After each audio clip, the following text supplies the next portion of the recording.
नमस्कार। 16th finance commission के chairman Arvind Panagariya जी, आयोग के सभी सम्मानीय सदस्य, मीडिया के सभी साथी, आज बहुत हर्ष का विषय है कि माननीय आयोग द्वारा राज्य के साथ चर्चा और मेमोरेंडम भी आयोग को सौंपा गया। उसके पश्चात माननीय अध्यक्ष की और पूरी टीम के साथ प्रेस का सलाह जरूर भरने का आपके समक्ष है। मैं माननीय अध्यक्ष महोदय को निवेदन करता हूं कि आप प्रेस वार्ता प्रारंभ कर सकें। धन्यवाद। So I am going to use English to brief you because I can then do it faster. It will be very slow if I spoke in Hindi. This is what I'm going to do. I'll first explain to you what the FC mandate is, what the Finance Commission is supposed to do.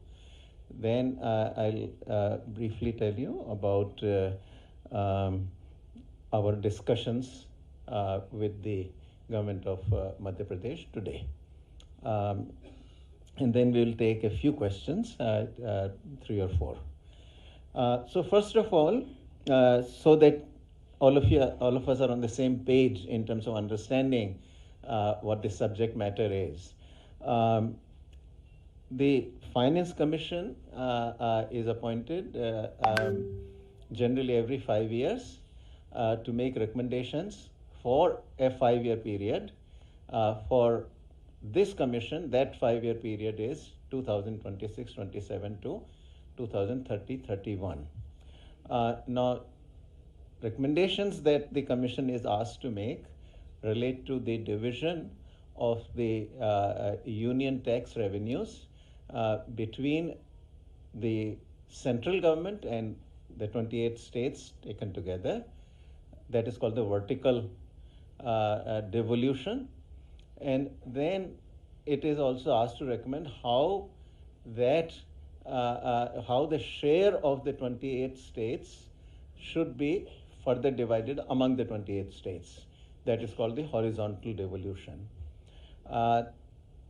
The Commission is also asked to make recommendations for some grants to the third tier of administration, which is panchayats and related institutions in the rural areas and municipalities and related institutions in urban areas.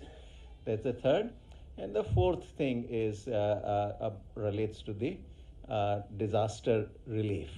So some grants are given to the states on disaster relief as well. Devolution comes from a common pool of tax revenues, whereas the grants, all of them come from the budget of the central government. So there is a clear difference in terms of the sourcing of these.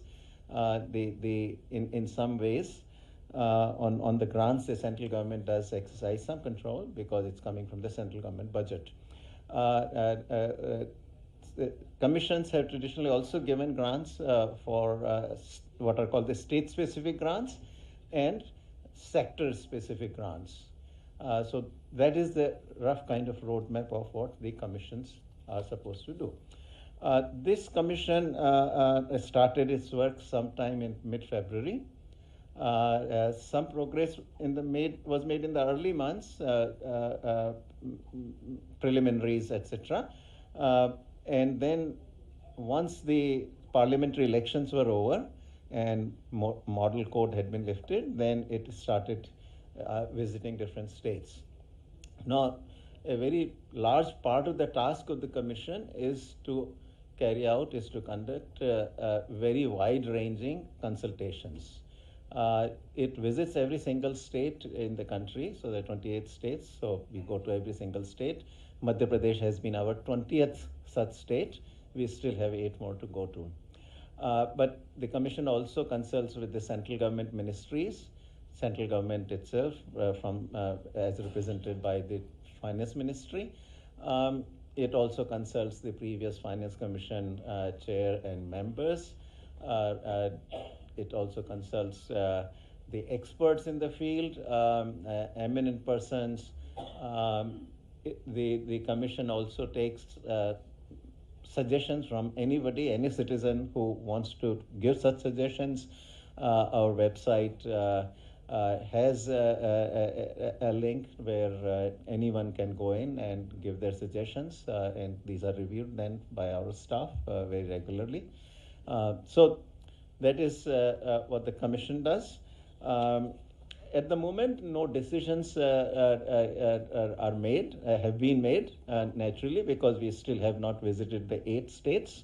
So this is to let you know that any questions you have about what the commission will do, I will have no answer to.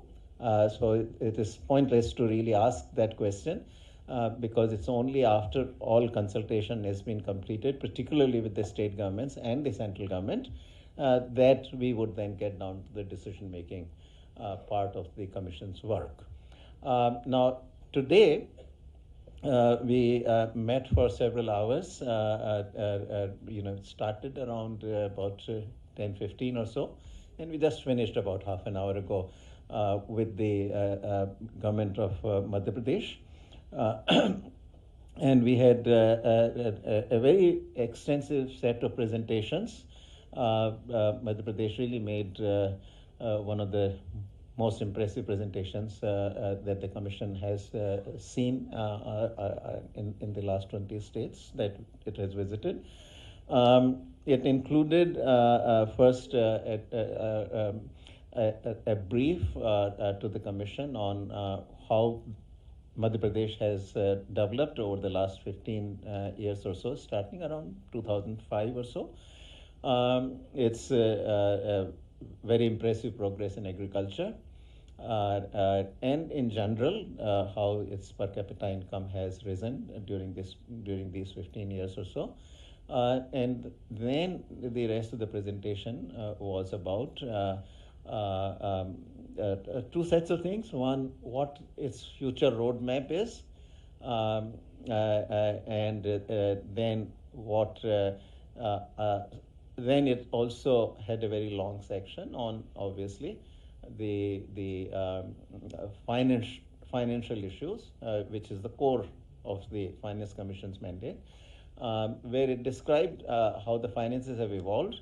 It also described what its needs are during the 2026-27 to 2030-31 5-year period of this Finance Commission, and how it would like the Finance Commission, this 16th Finance Commission, to devolve both vertically and horizontally. In terms of the roadmap of economic development, so this, Madhya Pradesh was also one of the few rare states which talked about, how what its plan is to be a Viksit Madhya Pradesh, just as the Prime Minister has talked about Viksit Bharat. So clearly the state government is very aware that it also, as Bharat moves towards Viksit Bharat, Madhya Pradesh must also move towards Viksit Madhya Pradesh. And in that context, it laid out that now that success in agriculture has been achieved, while they will continue to build on that success in agriculture, the big ambition in the next several years is to industrialize Madhya Pradesh. And it pointed out that it has already started working in that direction, and the Global Investment Summit that it had very recently was very much towards that objective, and that it is going to continue on that path. And it then gave more detailed discussion of industrial policy as it is being evolved, industrial policy as it is going to unfold over the next several years, policy on tourism, policy on energy. So various sectors were covered as well. Now I come to the Madhya Pradesh's recommendations on the basic issues of vertical and horizontal devolution. There was also section, I should mention, very well done sections on both the local bodies, rural and urban, as well as on disaster relief. So all of these were very well covered fully, which all the members of the commission and myself, we all very much appreciated when we spoke towards the end of the meeting. So now on two major kind of areas which where the decisions are to be made by the commission. The recommendation of the government of Madhya Pradesh on vertical devolution was, I'll explain, this requires a little bit of explanation because Madhya Pradesh is one of the rare states also which has gave some more details in this regard. What has been happening is that, traditionally,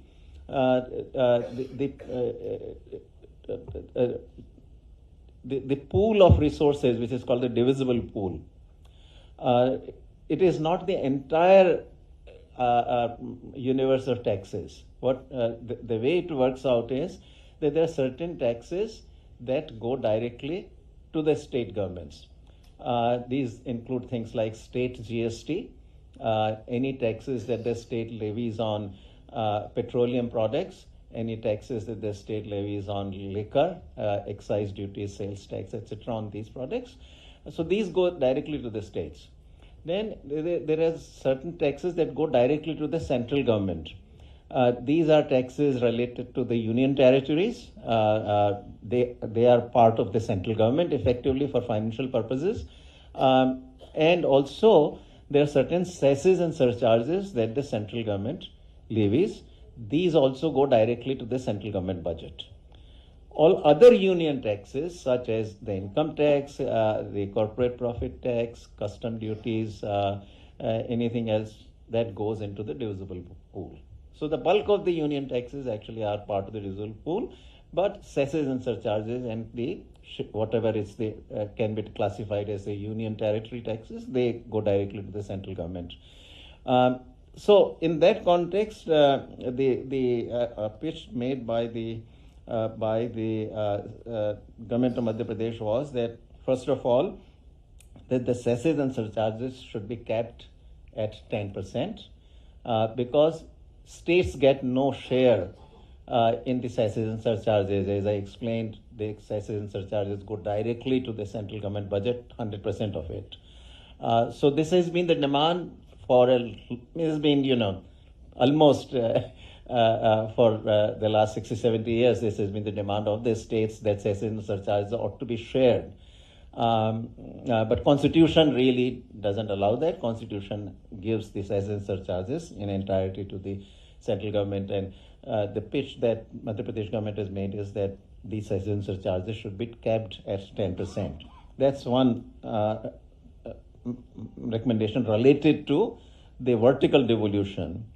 They also said that, well, if that cannot be done, it actually, Madhya Pradesh government pitched for going some further, that not only cesses and surcharges, but also non-tax revenues of the central government should be included in the divisible pool.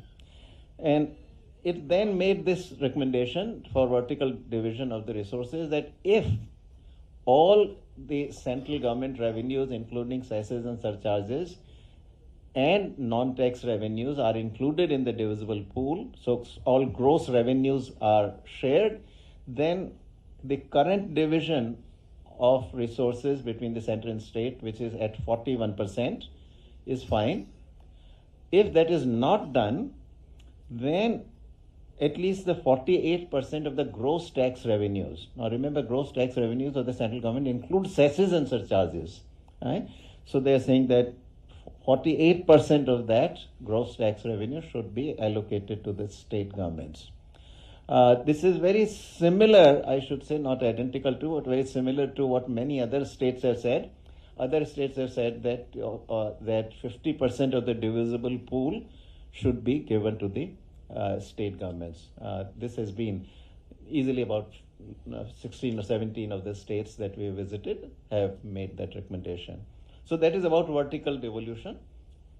On horizontal, how the revenues, how the share of the states should be divided among the 28 states. That is a more complicated exercise for the commissions traditionally. And what they do is often multiple criteria are used. As an example, 15. So I'll use 15th Commission as the example, and that will also help us understand what the recommendations of the government of Madhya Pradesh are. So 15th Finance Commission said that, look, we'll take 15% of the divisible pool, which we shall divide based on population. So, if Madhya Pradesh has, let's say, 7% share in the national population, then Madhya Pradesh gets 7% out of that 15% of the divisible pool, right? And similarly, every state, based on its share in the population, gets, meaning its share in the national population, gets the share within that 15% of the divisible pool. Similarly, area has been used. 15th Finance Commission also said that, okay, 15% will be, it divided 15% of the divisible pool based on the area. So if Madhya Pradesh has, let's say, 10% share in the national total area of India, then it gets 10% out of that 15%. So this is how it is done. I'll give you a comparison of what the 15th Finance Commission recommended, which has been the basis for the divisible pools division among the states during the 5-year period of the 15th Finance Commission, and what the recommendation of the Madhya Pradesh government is. So population was 15% in the 15th Finance Commission. Madhya Pradesh government suggested that we do only 10% based on population. Area was 15% also for the 15th Finance Commission, and here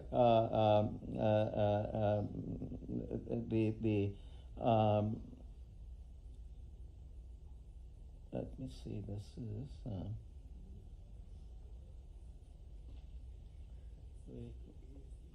area is here. So area is also 10%.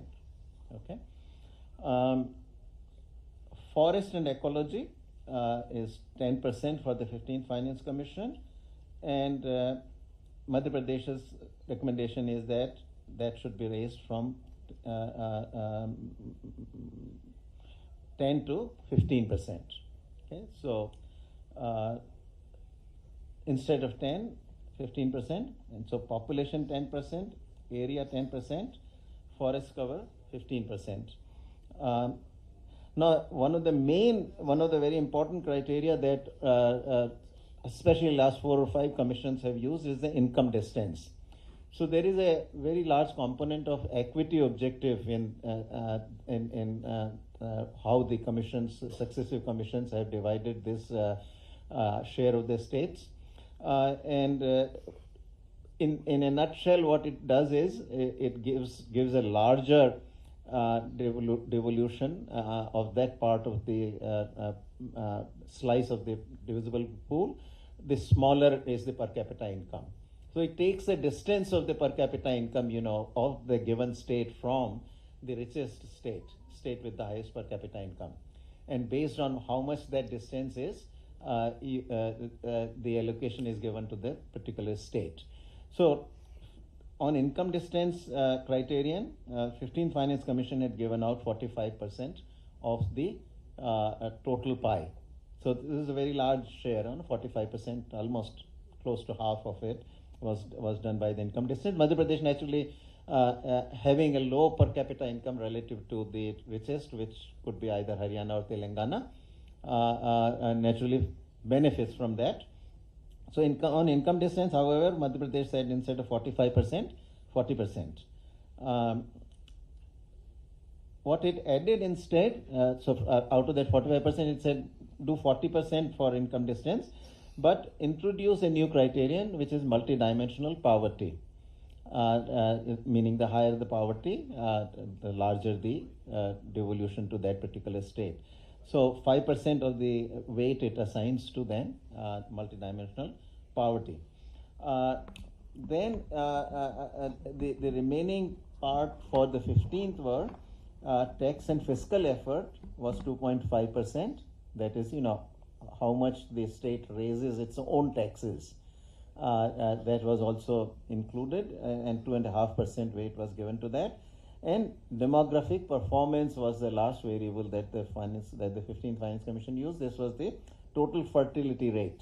That the lower the total fertility rate, the larger the devolution.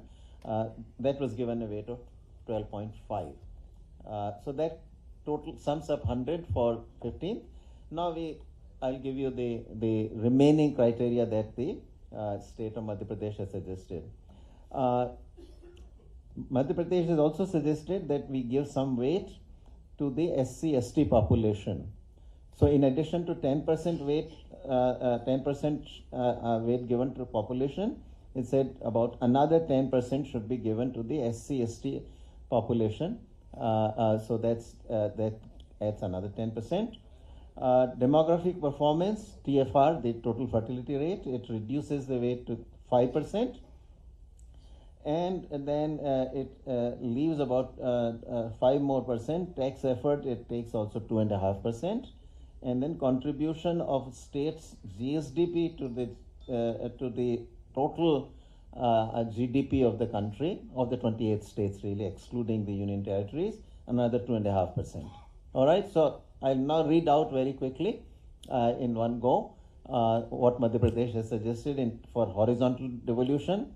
Population 10%, states share in SC/ST population 10%, demographic performance, that is total fertility rate, 5%, income distance 40%, multidimensional poverty index 5%, area 10%, forest cover 15%, tax effort 2.5%, contribution to the total GSDP, that's 2.5%. So altogether that's 100%. So those are the recommendations, and there were certain recommendations on local body grants, increasing those grants to the local bodies. Also, division should be more between urban and rural. Madhya Pradesh recommendation is that it should be 40 for urban and 60 for rural. And similarly, some recommendations on the disaster relief. So that's the total sum. We'll take the questions. Manoj, mic deda, mic deda, mic. Just one by one. Thank you, sir. Please. Sir, I'm Manoj Sharma. I'm from News 18. My question is, you must have heard that observation of the Supreme Court. Are we not creating a class of parasites? So you have been visiting, as you have pointed out, some 17 states so far. So how these freebies schemes or these populist measures by state governments, not only in Madhya Pradesh, in the entire country, how these schemes are affecting financial health of that particular state?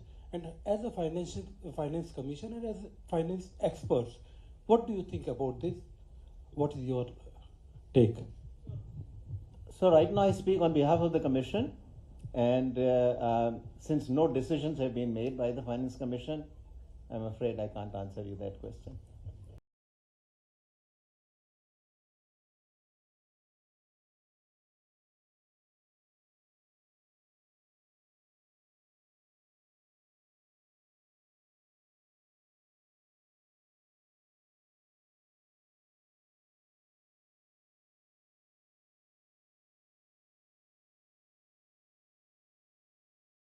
इस विषय पे मैं थोड़ा बहुत बोल चुका हूं पहले, तो उसमें आपको मिल जाएगा. अभी फाइनेंस कमीशन की बात करें, अभी देखिए यहाँ पे पूरा कमीशन बैठा हुआ है, तो अभी मैं सिर्फ कमीशन की बात करूंगा.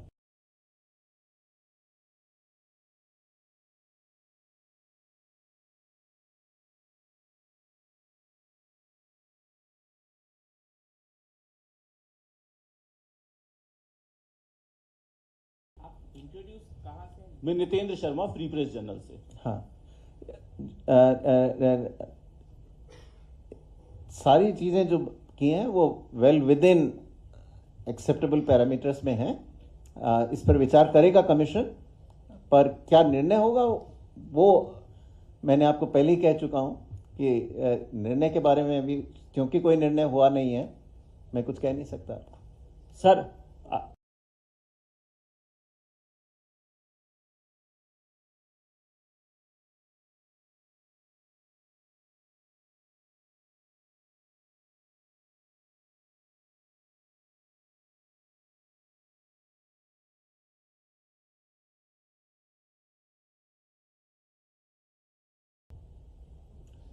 So as I said, you're all asking questions about what the commission will do. Commission can't tell you yet because no such decisions have been made. Anil So mic देना प्लीज कृपया अपना परिचय दे दें। Hello. Sir, I am Ankur from Times of India. Yeah. So, in principle, do you agree that devolution amount of MP, which is 7.85% as of now, should be increased? I would not say one or the other way because I speak for the commission. You just said that MP had a very, impressive presentation, and we are doing a lot of new things. Anil That is what the government also said.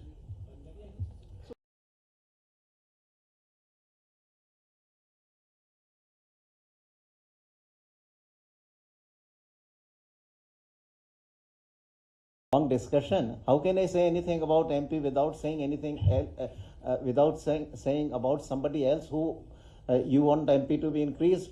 I have to also then tell you something about whom am I going to reduce? Right? If I were to ask you that if you want to raise MP to say 9%, who will you reduce? You don't know that. I don't know that. So that question can be answered because this is a percentage issue. Therefore, you increase one, you have to reduce somebody. You cannot increase one without reducing somebody. Which means that one has to ultimately decide what the criteria are going to be that the commission will adopt. And based on those criteria, then what is the division of those resources? Last question Anil sir Atul Anil ji, sir